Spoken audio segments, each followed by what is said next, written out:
What is going on, guys? Welcome back to the Hybrid Network and yet another DC Extended Universe topic video. With the Suicide Squad Extended Cut coming out in just a few weeks, I thought it was more fitting to talk about the team and the movies in general. Although today we're not going to be talking about the first movie, we're going to be talking about the second one, or the supposed second one that should be coming.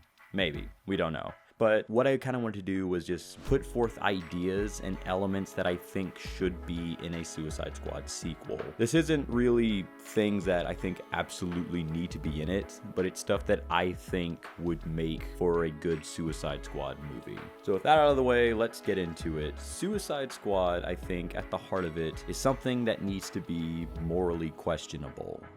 These are villains that we're dealing with after all. This is a group of people that, by all accounts, we should not be 100% on board with. These are people that we should not really be cheering on, but we kind of have to because there are only protagonists. I think the first movie is fine, but I think the one thing it kind of falters in is that it doesn't really show me villains in the movie. Captain Boomerang, I think, is the only one that you could argue is just a straight up villain, but everyone else is just very sympathetic, or they're just thrown into this life. They didn't have a chance and they prove themselves to be true heroes, but at the end of the day, I don't think the Suicide Squad would really care about that. And I think in a sequel you could probably address that a little bit with just changing up the roster. For example, Katana probably doesn't need to be there anymore. Katana has done her job, she's done with all these villains, and she leaves. Boomerang, maybe the Rogues break him out of prison, maybe not. I would say you could probably keep him and you could have that element of just really scummy people working together and hating each other. Deadshot is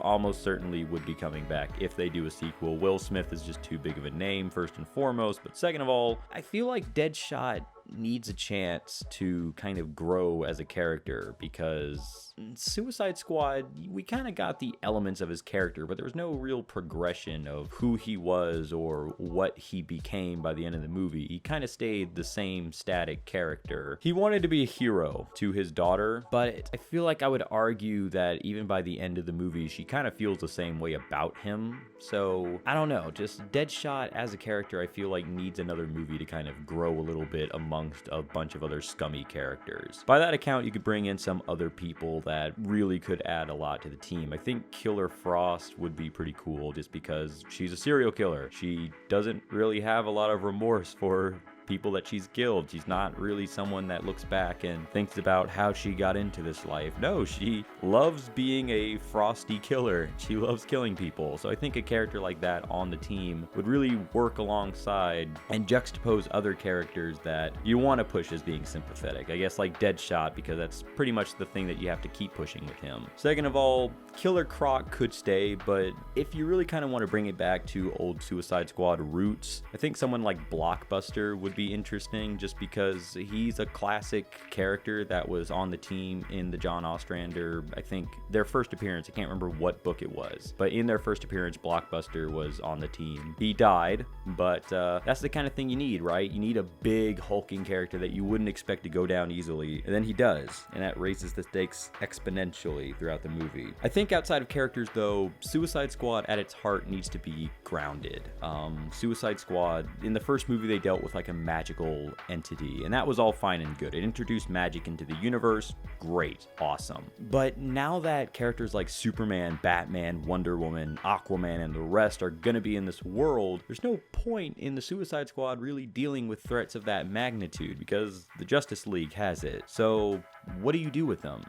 You just kind of do what you need to do with a shady government project. You have them do shady government things. The original reason that they were put together was to protect the world from dangerous threats because they had a bunch of characters that were expendable. But now that the Justice League is doing that for free, the government might look at this and say, hey, we can use this for our own needs instead. We can just use freaks to send out there, and if they get caught, we're not liable because they're freaks. They're villains, they're bad guys. And I think that's what you need. You need to have morally questionable characters under the ring of morally questionable benefactors, of these big wigs that are like controlling them from the sidelines, having them do shady government operations, black ops operations that just wouldn't fly with regular heroes or the regular populace. Like, say in the sequel, the team goes to Bialia to fight Queen Bee and sort of her terrorist regime. They rescue a scientist from the institution. They rescue a scientist from Queen Bee, bring him back to the United States, only for him to get shot in the head. And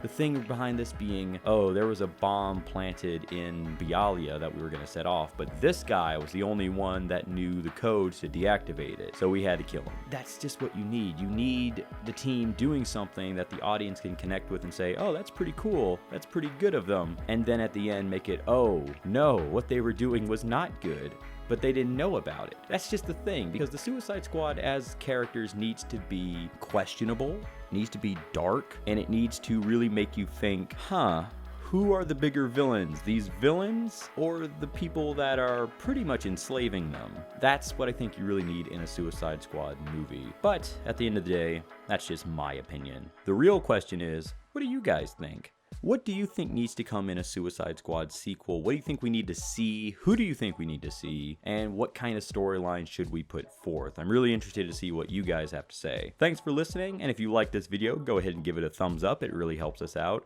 And if you want to see more of our content, like our comic reviews, our podcasts, our super sciences, our character bios, and many more, go ahead and hit the subscribe button to see all that stuff as it comes out. Thanks for listening, guys, and we'll see you next time on the next DCEU topic video. Peace.